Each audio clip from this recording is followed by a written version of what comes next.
The 17 News at Sunrise podcast is brought to you by Clinica Sierra Vista. Welcome back to the 17 News at Sunrise podcast, where we share your news on your schedule. Working in the spirit of the Golden Empire, this is 17 News at Sunrise.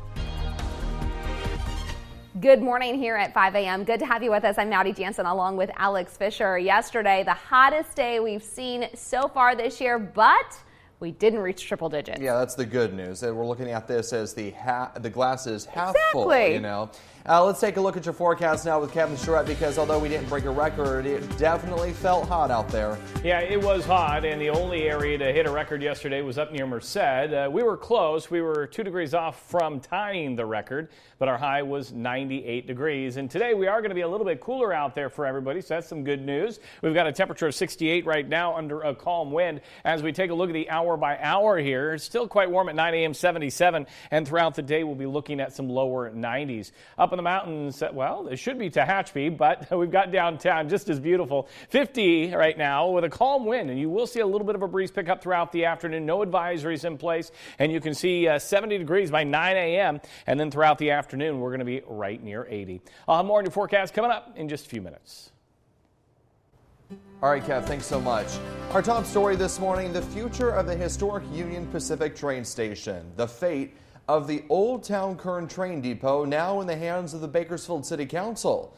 So where they board to try to save it? Council members took on several items last night, from proposed budget to police reform and, of course, to what comes next for that historic site on Sumner Street. 17's Eitan Wallace has the story. Council members took on several items Wednesday evening, from the proposed budget to police reform and, of course, to what comes next for the historic site on Sumner Street. It's been around since the late 1800s, but Old Town Kern's Union Pacific train depot on Sumner Street could have its days numbered. The owner, Union Pacific, announced plans earlier this year to demolish the site because it is physically in disrepair. But on Wednesday night, Councilmember Andre Gonzalez called for the site to be saved. This is one of our very few historic sites that we have in our community. And I think we can all agree upon that it is a treasure. It has been an asset for us in our community. Gonzalez's plan calls for the city to negotiate with Union Pacific to allow Bakersfield to lease the site for the next year and fix up the property. Early estimates from city staff suggest property repairs will cost the city $5 to $10 million. Councilmember Bruce Freeman expressed concerns the project would be too expensive. I can support something that has reasonable limits on it, but something where we're talking hundreds of thousands on, I'd say, 50-50 chance of saving the building. With all the needs in our community that we heard about tonight, that's kind of hard for me. In the end, motion is approved with Councilmember Parlier absent. Council members agreed on a motion to have staff negotiate a one-year lease and then come back to the council to review the proposal. Also Wednesday, the council addressed the preliminary $684.6 million proposed budget for the upcoming fiscal year. Of that, $133.6 million is allocated for BPD and new hires. They include 28 new sworn officers and 17 new civilian employees. While there were a limited number of attendees who expressed support for this plan, you can't have a good future without law enforcement. The majority in attendance argued otherwise. How is adding 45 cops going to combat current issues? Let me ask that.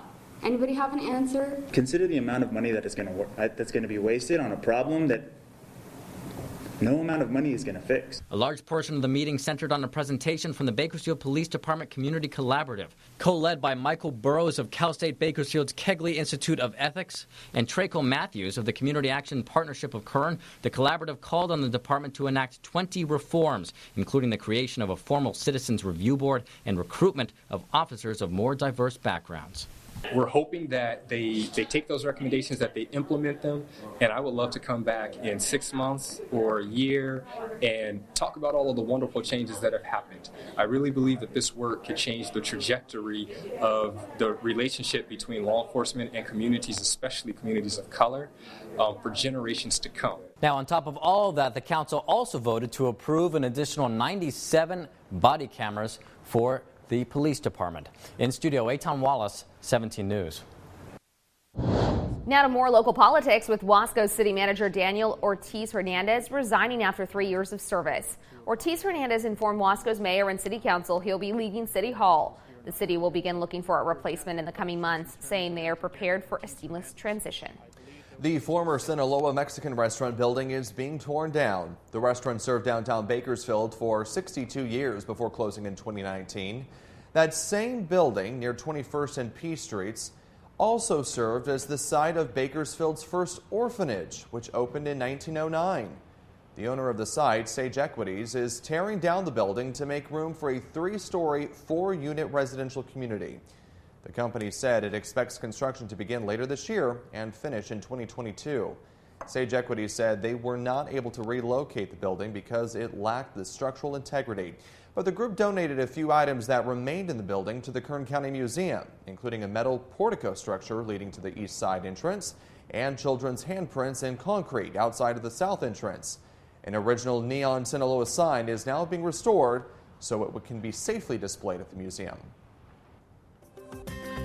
Now to the latest on the coronavirus pandemic in Kern County, and public health officials announced 103 new cases yesterday and 3 new deaths. 1,361 people have died from this virus since the beginning of the pandemic. Meantime, state data shows 25 people are in the hospital, 6 are in the ICU. A special event is scheduled for today. The community invited to come out and take part in a day of healing, recognizing the loss of loved ones, jobs, and more during the coronavirus pandemic. It's happening today at 10 a.m. at Green Lawn Funeral Homes off Highway 99 and Panama Lane in southwest Bakersfield. Guests can write notes with messages about their losses and place them in a time capsule in front of the Celebration of Life Center. The memorial will be a permanent fixture at the cemetery. Green Lawn staff members say they hope to add additional personal notes to the time capsule over the coming months. And a pick-me-up for local bars and restaurants hit hard by the pandemic. Business owners can now apply for the Restaurant Revitalization Fund.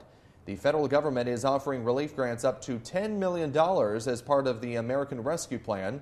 If you want more information or if you're interested in signing up, just visit restaurants.sba.gov.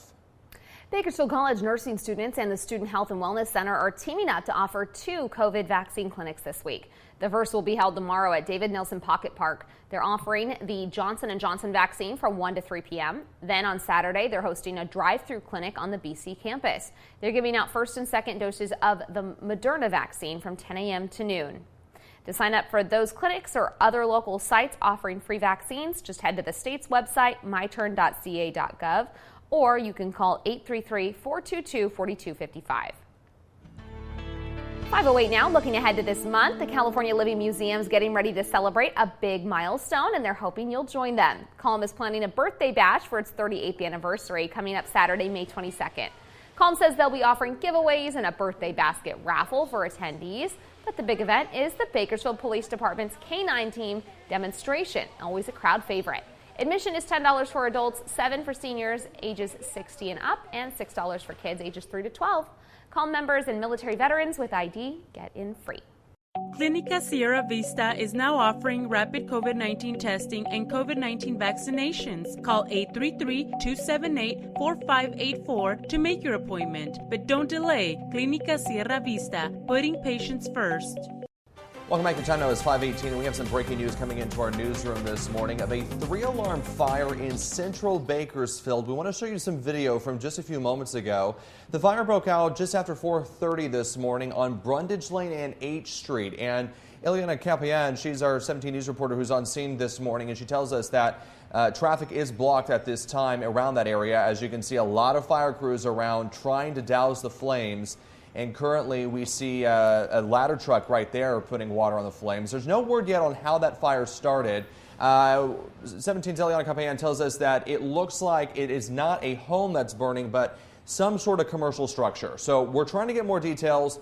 Again, this is a breaking news situation, and we will get a live report from Ileana in just a few moments. But again, this 3-alarm fire breaking out in central Bakersfield near Brundage Lane and H Street.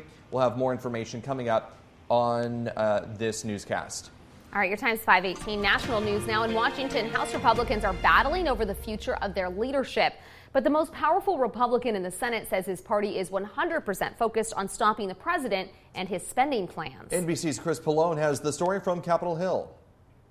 Alex, Maddie, good morning to you. President Biden heads to Louisiana today to sell his $2.3 trillion infrastructure bill. President says he wants a bipartisan deal, but standing in his way, Senate Minority Leader Mitch McConnell.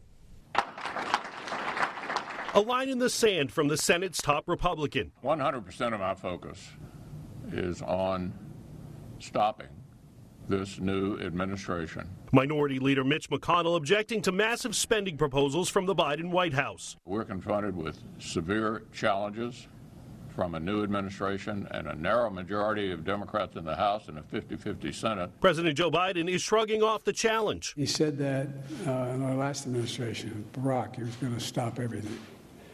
And I was able to get a lot done with him. As the president hits the road again to sell his $2.3 trillion infrastructure bill, he boasts that it will be paid for by rolling back tax cuts and closing loopholes. Everything I'm proposing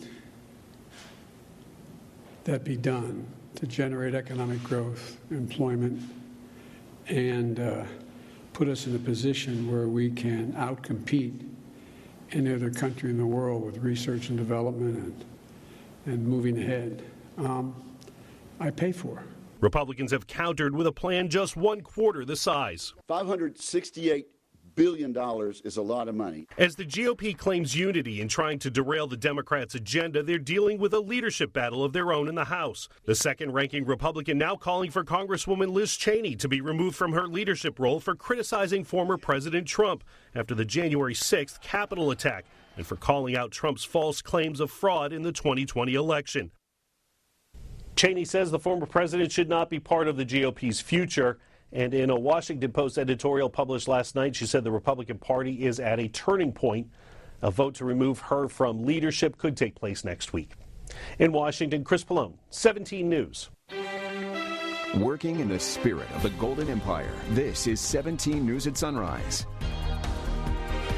The 17 News at Sunrise podcast is a production of KGET and Nexstar Media Group. For more on all of the headlines in today's show, head to kget.com.